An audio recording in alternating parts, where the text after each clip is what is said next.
The world is not fair, and the sooner you accept this brutal truth, the sooner you can stop being its victim. Right now, while you're watching this, someone less intelligent than you is commanding more respect. Someone weaker than you is wielding more influence. Someone with fewer skills than you is living the life you want, simply because they understand the dark psychology of human nature. You've been programmed to play by rules that others broke long ago. You've been conditioned to be nice while others are being strategic. You've been taught to wait for respect while others are taking it. The game is rigged, but not in the way you think. It's rigged against those who refuse to learn its real rules. It's rigged against those who believe fairness exists. It's rigged against those who think good intentions matter more than psychological dominance. 500 years ago, Niccolò Machiavelli decoded the true mechanics of power and influence. He discovered why good men finish last and why ruthless strategists rule the world. Today, I'm going to share 8 dark psychological principles that will transform you from someone who gets overlooked to someone who becomes dangerously confident, untouchable, and impossible to ignore. But I'm warning you, once you see the matrix of human psychology, you can never unsee it.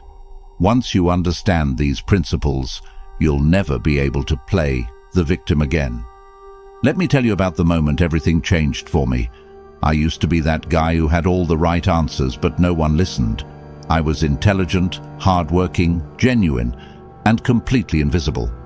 I watched as confident idiots got promoted over me.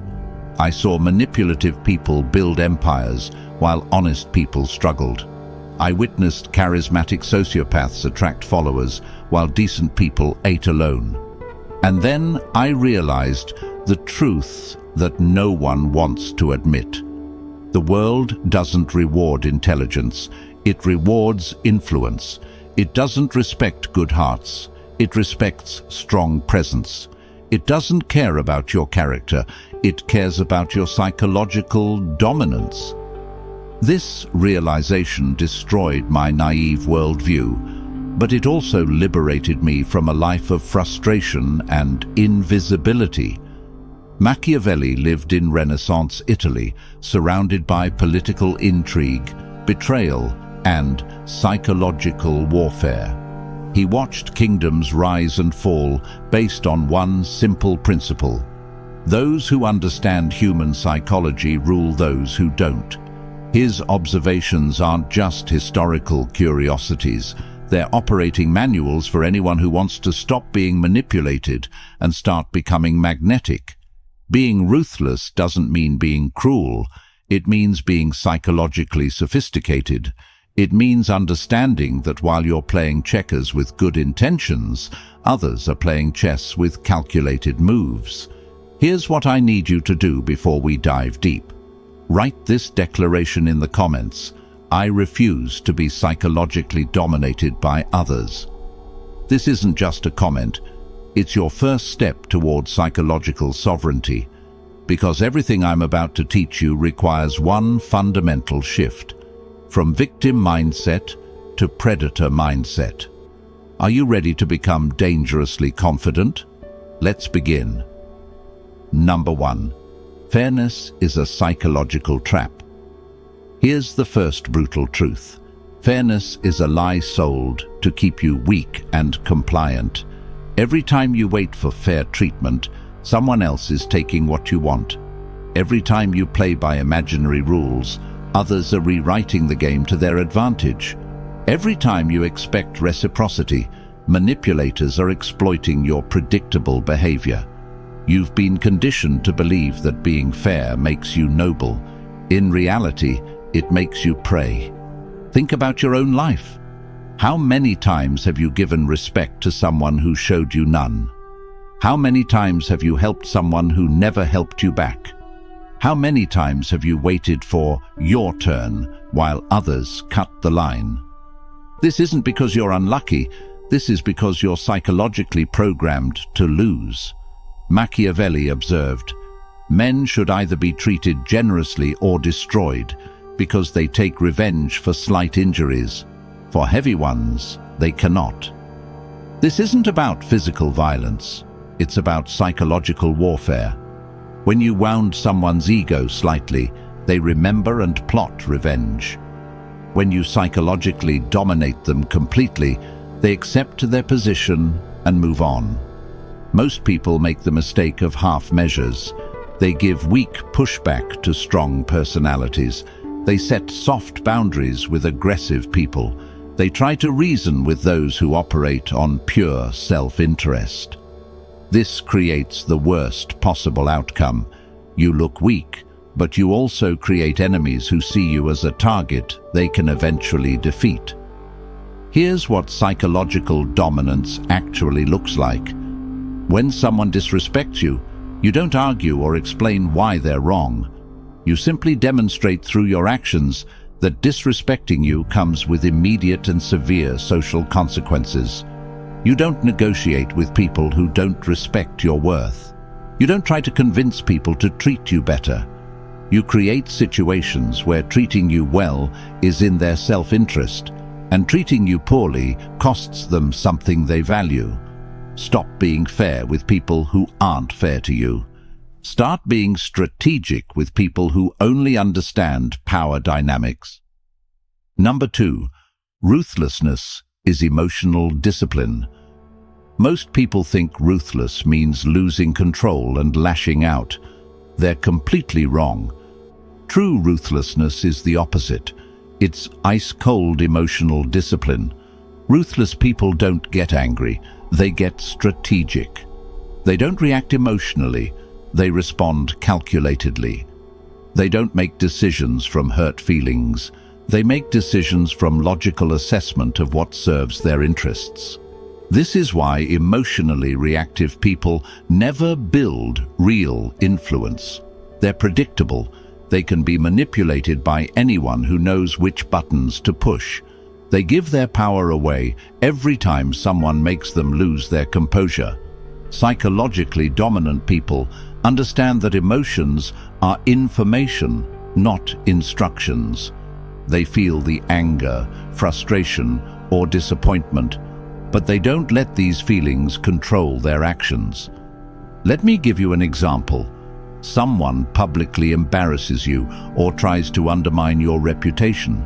The emotionally reactive person gets defensive, argues, tries to explain why they're right. This makes them look weak and validates the attacker's power. The ruthlessly disciplined person does something different. They note the attack, feel the emotion, then ask, what response would be most damaging to this person's social standing while elevating mine? Maybe they ignore the attack completely, demonstrating that the attacker isn't worth their energy. Maybe they respond with cold, factual correction that makes the attacker look foolish. Maybe they use the attack as an opportunity to show their superior composure. The key is that their response is chosen, not triggered. Machiavelli understood this. Injuries should be inflicted all at once, so that their ill savor, being less lasting, may give less offense. When you must respond to psychological attacks, make your response decisive and final. Don't engage in ongoing drama. Don't get pulled into emotional back and forth. Make one calculated move that ends the conflict in your favor. Think about the most psychologically powerful people you know. Do they lose their temper regularly? Do they get into shouting matches? Do they let others control their emotional state? Nah. They maintain emotional sovereignty. They choose their battles. They respond from strategy, not from feelings. This emotional discipline becomes a source of tremendous psychological power. When others know they can't manipulate your emotions, they start treating you with caution and respect. Master your emotional responses. Let others react while you strategically respond. Number 3. Psychological dominance trumps likability. This truth will shatter your people-pleasing programming. being respected is infinitely more valuable than being liked. When people merely like you, they take risks with your feelings because they assume you'll forgive them. When people respect your psychological strength, they think twice before crossing you because they know there will be consequences. Likeable people are safe. They're predictable. They're easy to take advantage of because everyone knows they won't retaliate meaningfully. Psychologically dominant people are dangerous. They're unpredictable. They're treated with caution because everyone knows they can and will defend their interests. Think about your social circles. Who gets the most respect? The nicest person or the person with the strongest presence? Who do people consult before making decisions? The one who agrees with everyone or the one whose approval actually matters? Machiavelli was direct about this. It is much safer to be feared than loved if one has to lack one of the two. This doesn't mean being a tyrant. It means being someone others know they cannot disrespect without facing real consequences.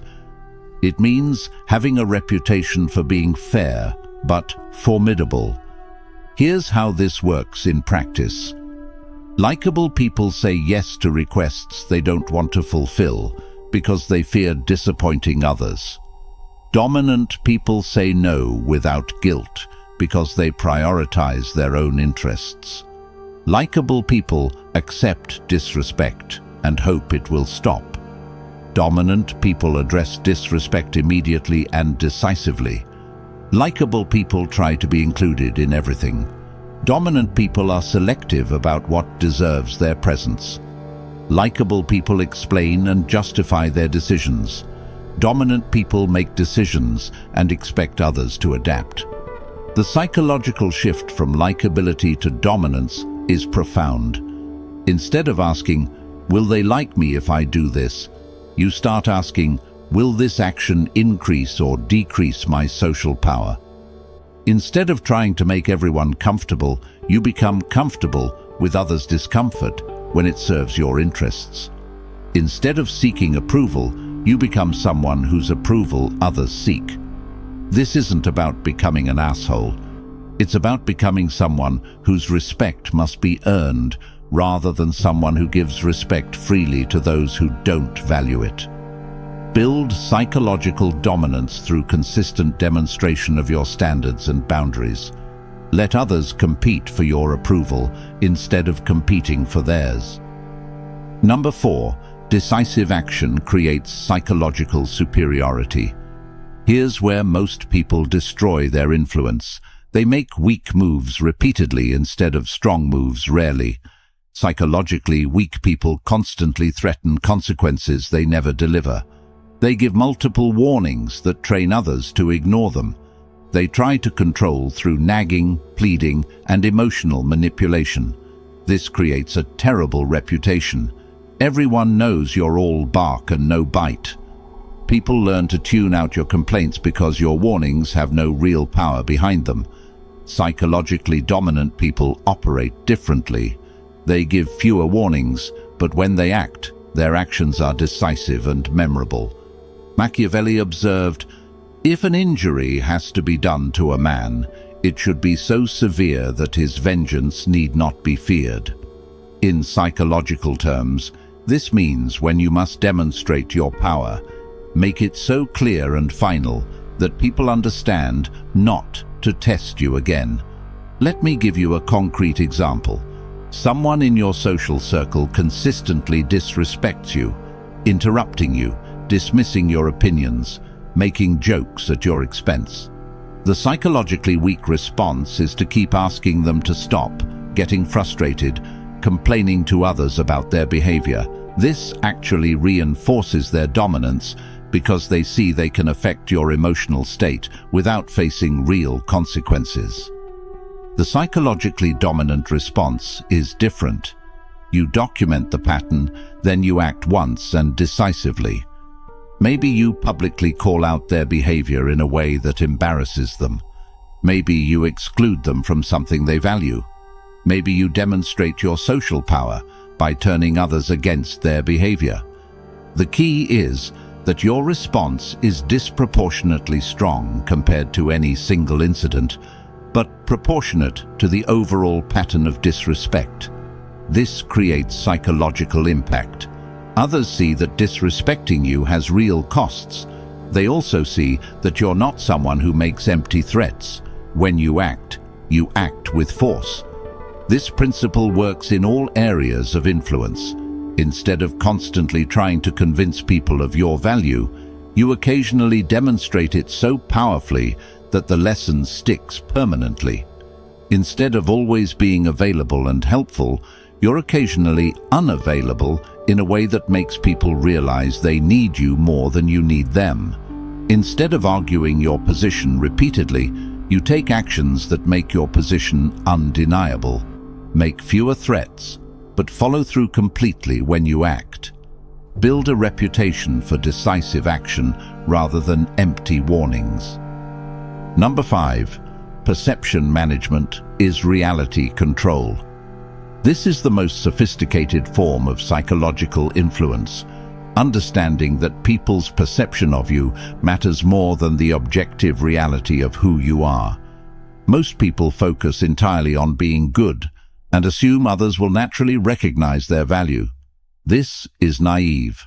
Human psychology doesn't work that way. People don't have time to investigate your character deeply.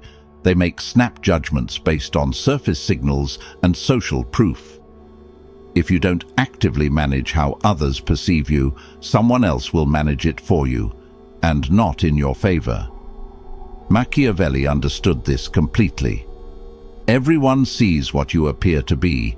Few experience what you really are. This means that for the vast majority of people you encounter, your image is your reality. Your reputation is your power. Your perceived value is your actual value in their minds.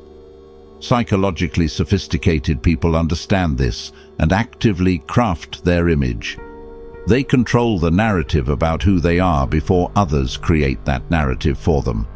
This isn't about being fake. It's about being strategic in how you present your authentic qualities.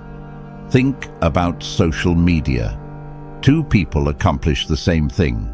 One person documents it strategically, showing their competence and success. The other person says nothing, assuming their work speaks for itself. Which person gets more recognition, opportunities, and respect?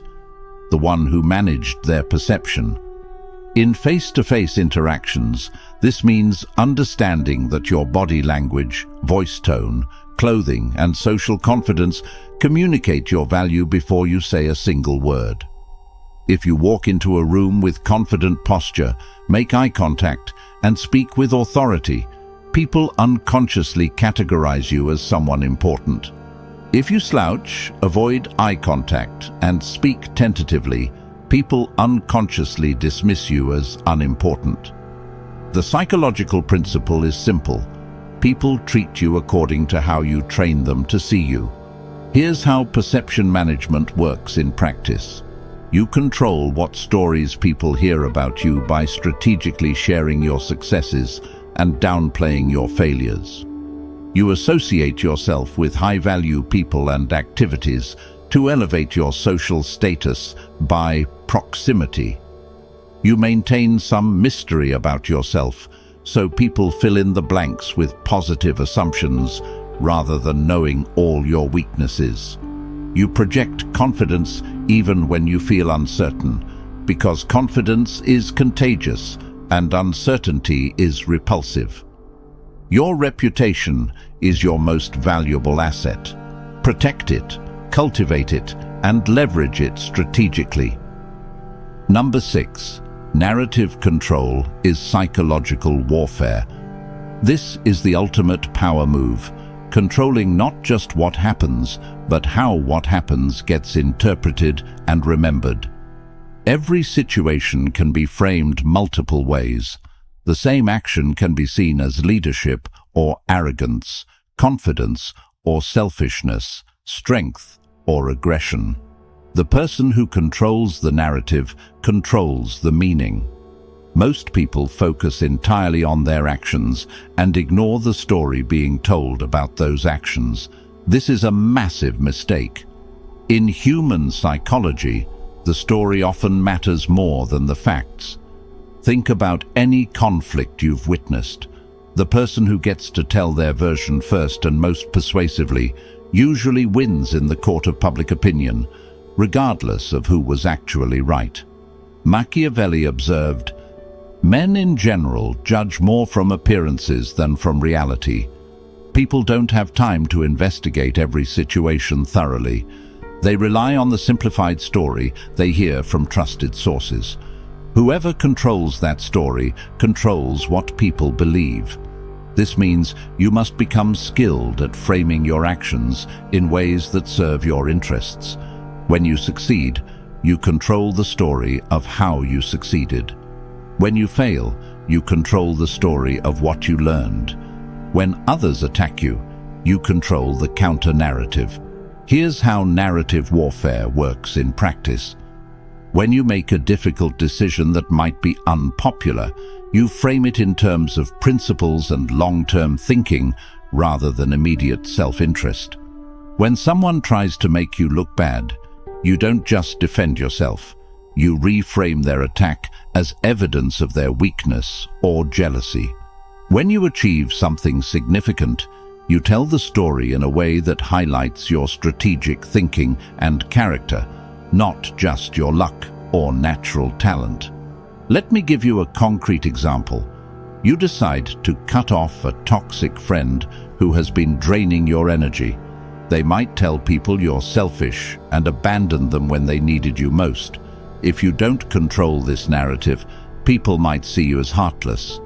But if you proactively frame the story, "I had to set boundaries with someone who was affecting my mental health and refused to respect basic friendship reciprocity," people see you as someone who values themselves appropriately.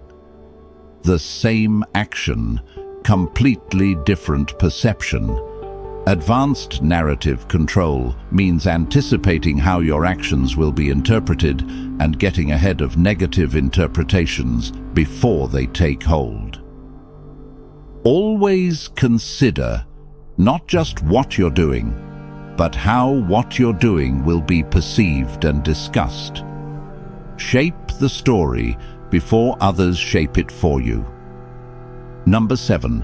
Systematic consequences create psychological authority. The most sophisticated form of influence doesn't rely on emotion, threats, or manipulation. It relies on creating predictable systems where certain behaviors automatically lead to certain outcomes. This is psychological mastery because it removes your personality from the equation. People can't argue with systems the way they argue with personal decisions.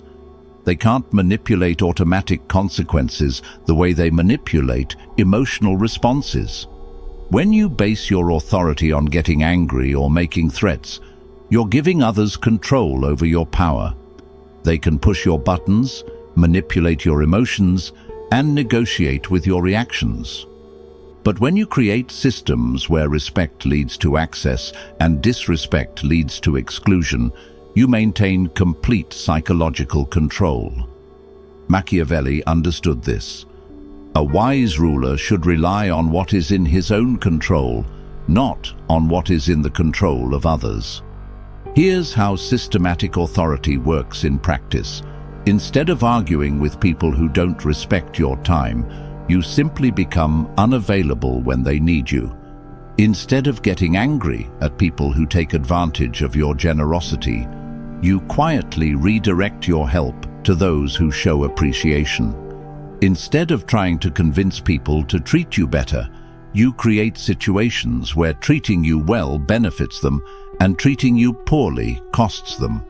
Let me give you a specific example. You have friends who always expect you to be the one who plans social activities, but they frequently cancel last minute or show up late. The emotionally reactive approach is to get frustrated, complain about their behavior, or give them guilt trips about being unreliable. The systematically authoritative approach is different. I plan activities for people who confirm attendance and show up on time. If someone develops a pattern of cancelling or tardiness, I stop including them in planning. You don't announce this as a threat or punishment. You simply implement it as a natural system.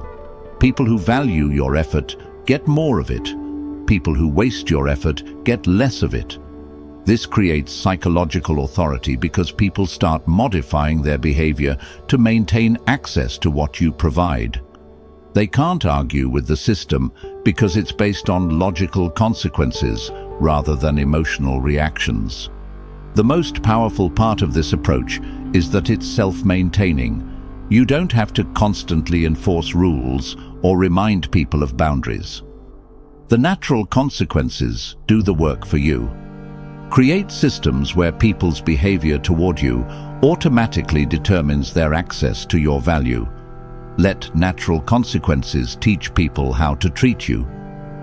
Number 8. Silent dominance is ultimate power. Here's the final and most crucial lesson. True psychological dominance operates in silence. People who constantly talk about how tough, smart, or ruthless they are usually aren't. They're advertising what they wish they possessed, rather than demonstrating what they actually control. Real power doesn't need to announce itself. Real influence works behind the scenes.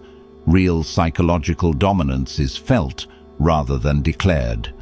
The most dangerous people in any room are often the quietest ones. They're observing while others are performing. They're calculating while others are reacting. They're positioning while others are posturing. Think about the most psychologically powerful people you've encountered. Do they constantly remind you of their power? Do they brag about their influence? Do they threaten people who cross them? Nah. Their power is assumed, not announced. Their influence is demonstrated through results, not through declarations. Their dominance is felt through presence, not through words. Machiavelli captured this perfectly. The lion cannot protect himself from traps, and the fox cannot defend himself from wolves. One must therefore be a fox to recognize traps, and a lion to frighten wolves.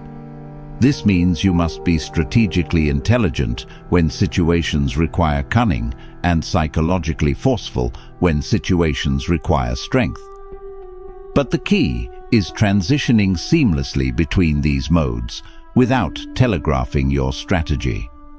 In practical terms, this means your competitors don't see your moves until it's too late to counter them. Your allies don't know how you're positioning them until they benefit from your positioning. Your enemies don't realize you're undermining them until their influence has already crumbled. Silent dominance looks like this. You work on building influence without announcing your ambitions. You position yourself strategically without making your strategy obvious. You gather information about others while revealing minimal information about yourself. You build alliances that serve your interests without making the alliance obvious to your competitors. You undermine those who work against you without them realizing the source of their declining influence. This isn't about being sneaky or dishonest. This is about understanding that strategic discretion is more powerful than tactical transparency. When you operate with silent dominance, people start experiencing your power without understanding how you acquired it. This makes your influence seem natural and inevitable rather than calculated and aggressive. Build your psychological empire quietly. Let others make noise while you make strategic moves. Demonstrate power through results, not through announcements. Here's the final truth that will determine whether you remain psychologically dominated or become dangerously confident. If you don't master the dark psychology of human influence, someone who has mastered it will control your life. This isn't a philosophical debate. This is psychological warfare happening around you every day. Right now, while you've been learning these principles, Someone is using them against people who don't understand them. Manipulative people are exploiting those who believe in fairness. Psychologically dominant individuals are positioning themselves above those who think good intentions matter more than strategic thinking. The choice is brutal but simple. Become someone who understands and uses psychological influence, or remain someone who gets influenced and used by others. You've been conditioned to think that learning these principles makes you bad. That's exactly what psychologically dominant people want you to believe. They want you to remain naive, predictable, and easy to manipulate while they operate with sophisticated understanding of human psychology. Every day you delay implementing these lessons is another day someone more ruthless is building the influence and respect you want. Every day you choose to remain nice instead of becoming strategically formidable is another day you give psychological ammunition to those who see kindness as weakness. The world doesn't need more naive, nice guys who finish last. The world needs more people who understand psychological realities and use that understanding to build lives of genuine influence and unshakable confidence. If these dark truths have awakened something in you, if you're tired of being psychologically dominated by others, then prove it. Like this video to show you're ready to stop being naive. Share it with someone who needs to understand that niceness without psychological strength is just weakness with good intentions.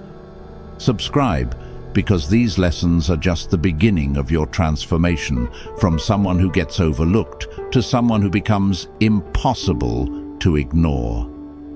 Remember what you declared in the comments. I refuse to be psychologically dominated by others. Now stop refusing and start dominating. The choice is yours, but choose quickly, because while you're deciding whether to become psychologically dangerous, dangerous people are already deciding what to do with you.